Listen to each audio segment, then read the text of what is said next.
this is the Din of Shamayim. This is the way Hashem runs the world. And in the end, when you see the full picture, you see that Hashem runs the world in a perfect, precise way. There's always a reason for it. The ARIZaL, alav shalom, one of his students always asks questions about what happens when you see someone that's righteous and he's suffering, and someone that's wicked is prospering. How could it be?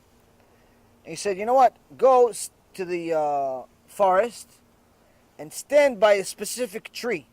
Stand by there, don't say anything, make sure no one sees you, and just stand there the whole day. At the end of the day, come back to me.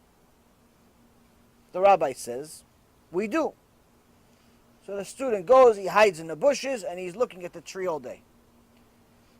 Shortly after, he sees a guy come to the tree, relax by the tree, under the shade of the tree. It's very hot. Takes a drink, relaxes, and he picks up and he leaves. But before he leaves, he drops his wallet, full of money. In those days, it wasn't a wallet like today that's 1 inch by 1 inch. In those days, it was a bag. It was a bag full of money. Shortly after, another guy comes, hangs out by the shade. He sees this bag full of money. Well, you see a bag full of money, you going to stay there? No, what do? You pick it up, you go. Just in case the owner comes back. There's no owner. There's no ID. He takes the money, he leaves. Shortly after, a third guy comes. And he's by the shade. The original guy, the first guy that lost the wallet, comes back. The original guy, the first guy, there's 3 seats over here.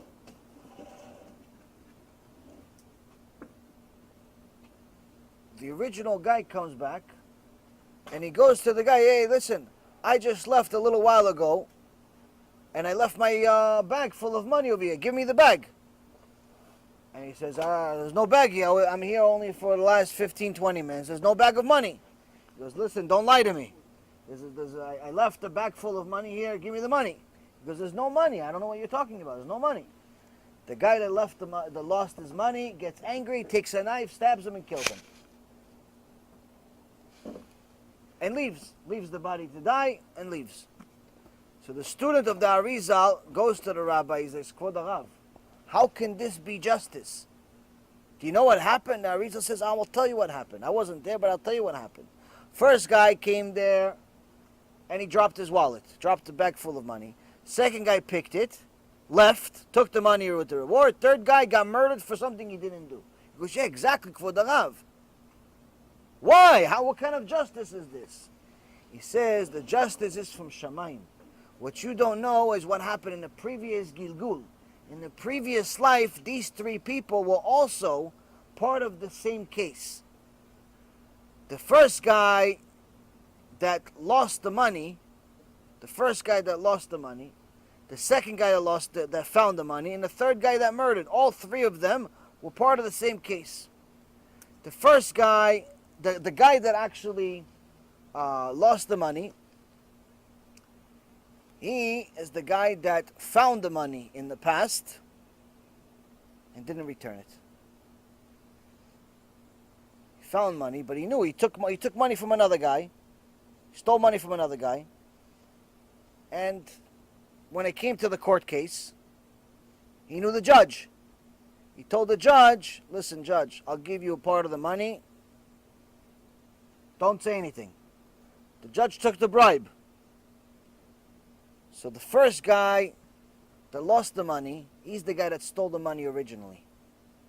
The second guy that found the money, nothing happened to him, he's the guy they stole from.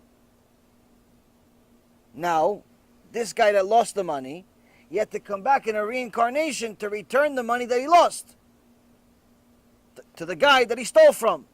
So the student says to the ARIZaL, okay, no problem. The guy that stole had to come back in a reincarnation to return the money that he stole, because no one can get to Gan Eden with blood on their hands, meaning if they stole money. But who's the guy that murdered? He goes, oh, that's the judge. The judge is the one that had to get murdered. Why? Because when you go against Torah, you judge against the Torah, death penalty. Death penalty.